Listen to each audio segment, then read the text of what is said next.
sepemonahi taupan kopi hukeile hojung te chinamonahi nei mantil man depto na tampi se malea tupalo in kiplo dingi bingten tu tampi gela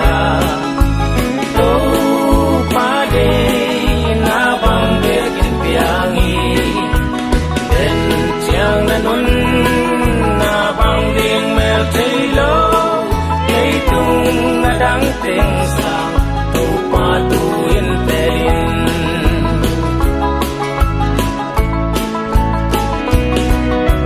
vang yet na hau na le nele lam in dim nein bil na shana min patna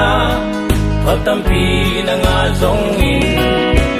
nan nun tap na jaisu nong makai khit mateng in lung kim hun nei nei ke te ning ten tu tampi gela to pa de na bang de king piang hi den chang na nun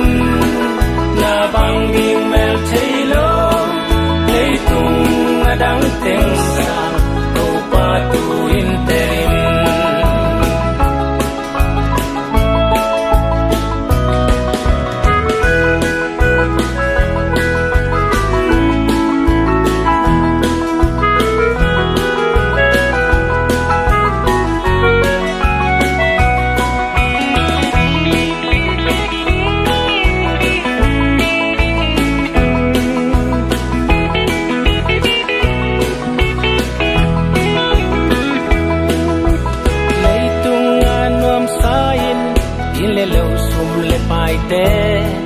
na mai lam ma ding khwalin